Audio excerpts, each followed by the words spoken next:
So ngayon, ito na yung kanyang fuel pump. So ang una kong napansin dito is naalog yung kanyang, ito yung dynamo or yung pinaka motor niya. So yan, pag ginaganon mo, naalog siya. So dapat ito, hindi siya dapat naalog. Possible na yung rubber dun sa loob, yung pinaka o-ring is napunit or natanggal. Kaya kung mapapansin doon, kung kita sa camera, meron siya dong rubber na nakalabas.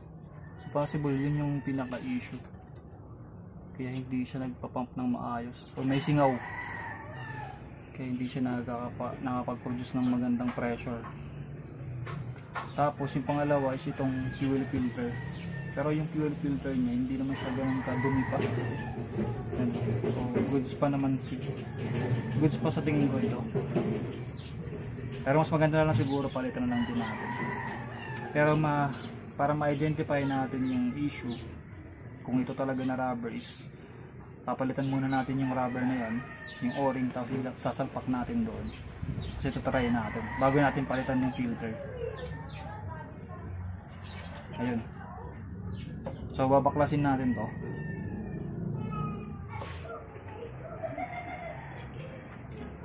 So ayan, kumuha ako ng pangtanggal natin dito. Susukwatin lang natin ito doon para matanggal. Okay, tapos muna natin to, dislocate or disengage itong to. Tanggalin muna natin to. Ayan, tanggal na yung ating, ito mismo yung pinaka-detector ng ating fuel, pinaka-floater kumbaga.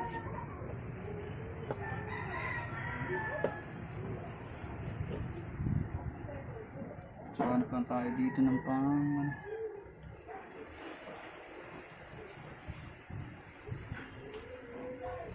pwede na siguro to. Ito.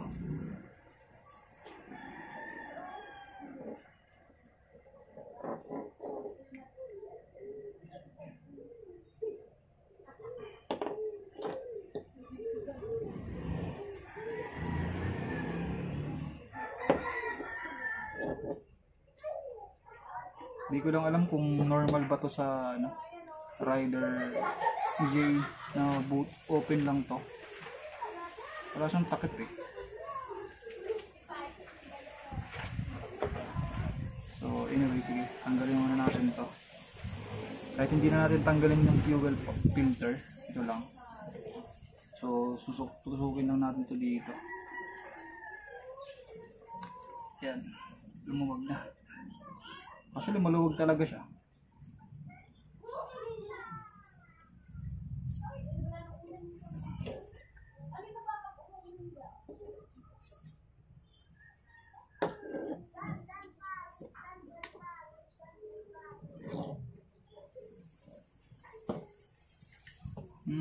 Connected pala to dito.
So ayun kung mapapansin nyo, putol na yung rubber dun sa loob, yung o-ring.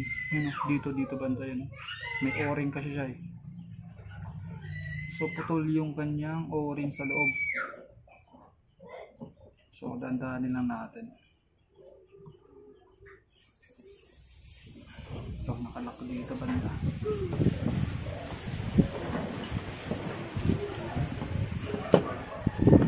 Yan. So yan, no, putol yung kanyang o-ring. Ito. Ito, may o-ring yan. Yan, oh, putol. So yan, no, putol na.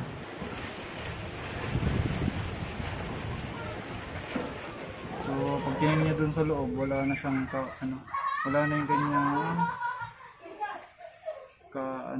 putol.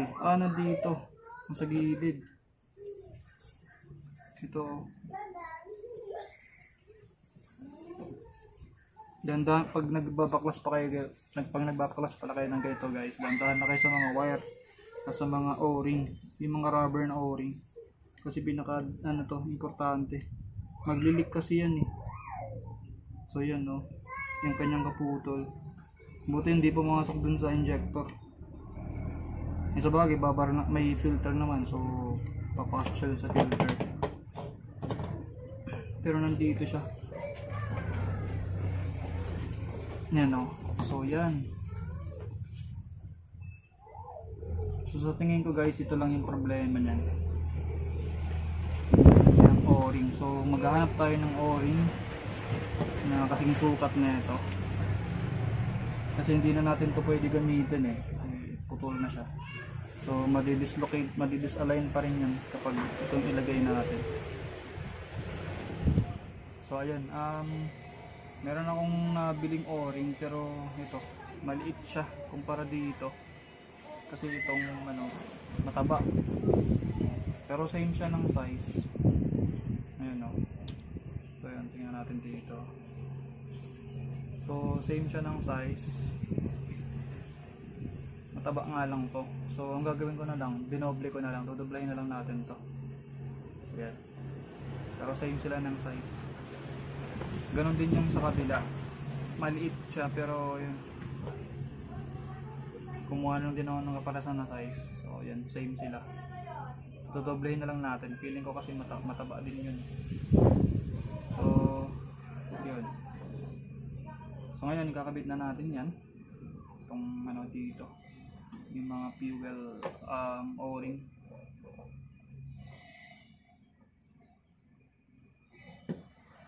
So ito, yan, dito natin siya ilalagay.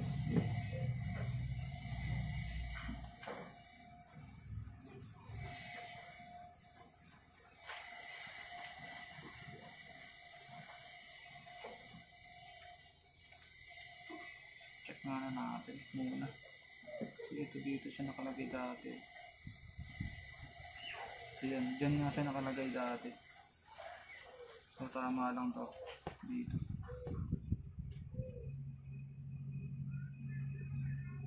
Yan. So ngayon, push natin yan punta dun sa loob.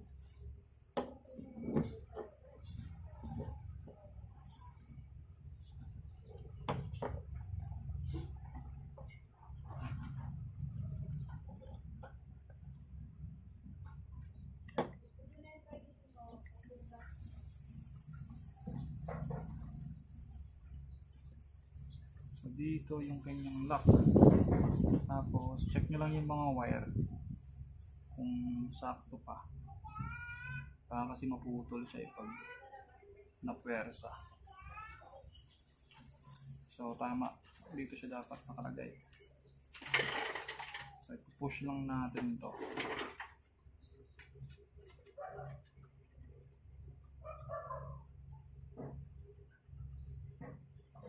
Tama pa. Check natin, baka maipit yung wire.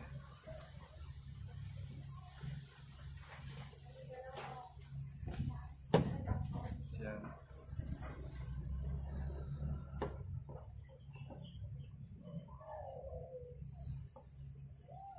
So check natin kung walang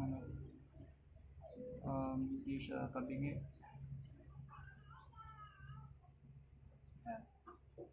So push lang.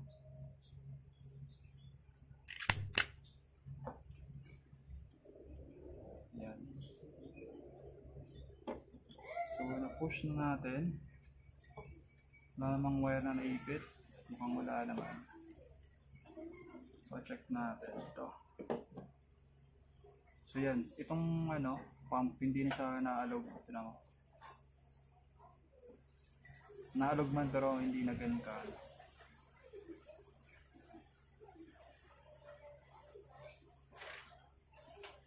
Tsaka hindi na siya na-atras sa bante. Yung dati na-atras sa bante siya. So I think pwede na to. So next, itong naman, fuel filter mismo. Pero ito kakabit natin to.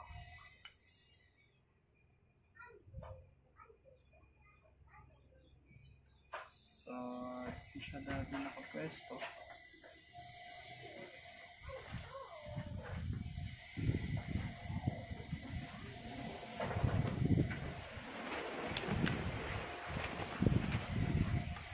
Then pupush natin siya dun sa loob. Mali. Kailangan na-push muna siya dun sa loob.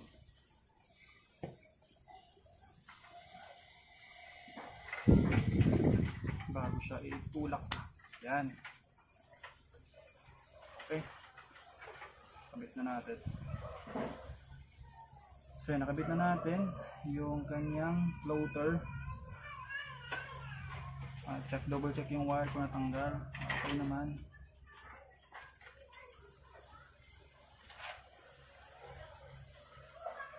Okay. Lalagay lang natin to dito.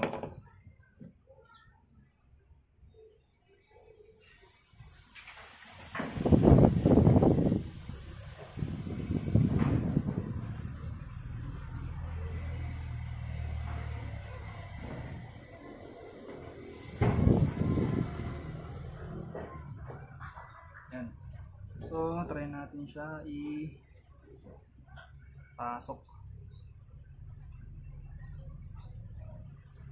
Baliktad. Dapat ganito.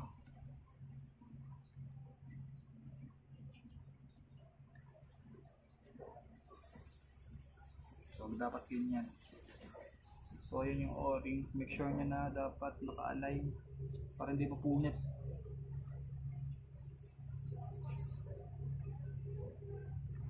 Tigas.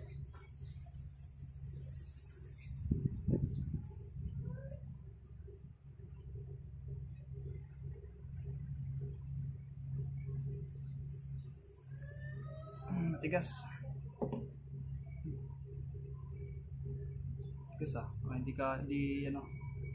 Hindi sakto pag dalawa. Try natin sa isa lang.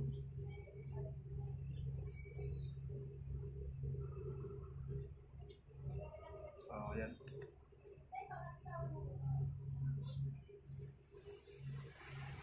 Yan.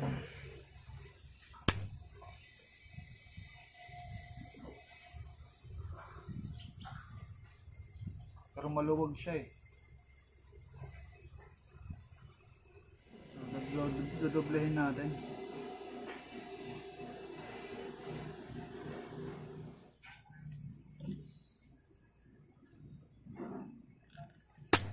Yun.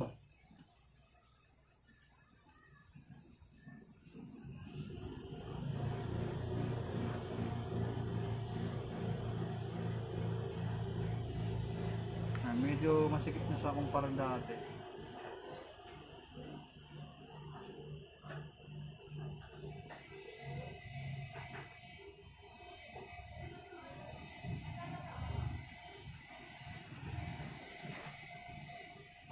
Sige. Testingin natin to. Pag mahina pa din, try natin tong doblehin yung nandito na o-ring. Kasi kailangan yan masikip talaga kasi magkakos yan ng leak ng pressure. So hindi siya makapag-produce ng magandang pressure. So palimutan natin to.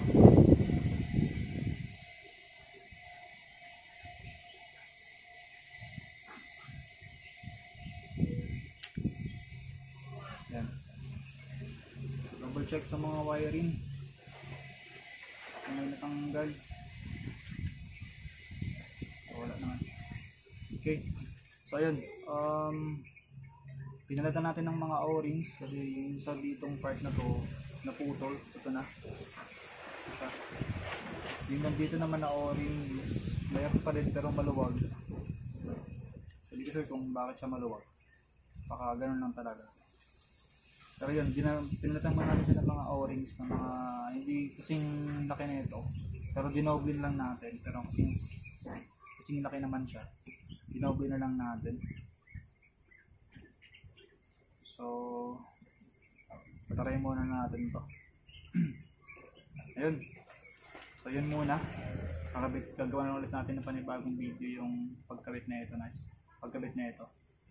Tapos, kapag hindi pa rin siya nag-produce ng magandang pressure dito,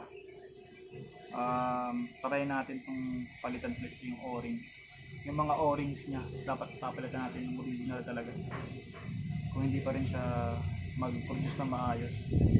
Kasi nagana pa yung pump. Nagana pa yung fuel pump pero mahina lang yung yung pinaka-pressure niya. So ang cause nun is yung mga o-ring kasi may leak. Kumbaga sumisingaw yung hangin. So dapat wala yun. So ayun. So hindi pa sira yung fuel pump mismo, mga o-rings lang yung papalitan. So ayun.